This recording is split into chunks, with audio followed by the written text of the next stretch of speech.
రక్షించు దేవునికి మహిమ కలుగునుగాక. ప్రియ స్నేహితులందరికీ దివ్య వాక్యోదయం. ఈనాటి పాఠ్యభాగము మత్తయి సువార్త 8:25.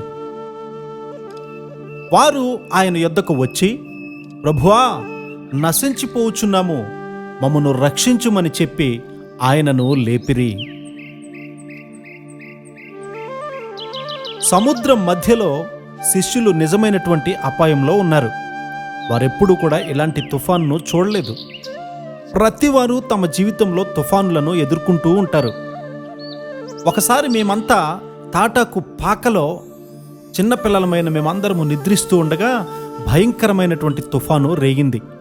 దగ్గరలో ఉన్నటువంటి చెట్లు వేర్లతో సహా ఓడబెరికినట్లు పడిపోయాయి.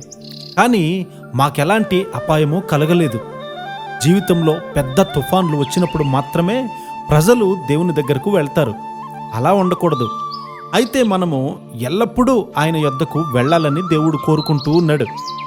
అప్పటికే శిష్యులు అనేకమైనటువంటి అద్భుతాలు చూశారు. కానీ ఈ తుఫాను వారిని భయంతో కేకలు వేసేలా చేసింది. తుఫాను వచ్చినప్పుడే విశ్వాసము ప్రయోగించబడుతుంది. అప్పుడు నీవు పిలువగా యెహోవా ఉత్తరమిచ్చును. యెషయా 58:9. యేసయ్యతో పాటు ఉండడం చాలా మంచిది. ఆయన మెలకువగా ఉన్నప్పుడు చేసినటువంటి అద్భుతాలు, రోగులను స్వస్థపరచడం, కుంటివారు గ్రుడ్డివారిని బాగు చేయడం, ఇలాంటివన్నీ చూసినప్పుడు శిష్యుల యొక్క విశ్వాసము అభివృద్ధి చెందింది. అయితే ఆయన నిద్రిస్తూ ఉండగా పెద్ద గాలి వచ్చింది. కాబట్టి అసలైనటువంటి విశ్వాసపు పరీక్ష ఇక్కడ కనబడుతూ ఉంది. నీవు దేవునితో సరి అయినటువంటి సంబంధాన్ని కలిగి ఉండకపోతే ఆయనను లేపడానికి నీవు భయపడతావు. తుఫాను మొదలైన వెంటనే శిష్యులైనను నిద్రలేపలేదు. అది విశ్వాసము. వారు యేసయ్యనే చూస్తూ ఉన్నారు. ఒకరినొకరు వాదించుకుంటూ ఆయన వైపు వేలు చూపిస్తూ ఉన్నారు. తుఫాన్లు వచ్చినప్పుడు నీ చేతులు కూడా ఆయన వైపు లేస్తాయి. ఆయన వెంటనే మేల్కొనలేదు. కారణం, అవి విశ్వాస పరీక్షలు గనుక వాటిని కొంతసేపు రేగనిస్తాడు.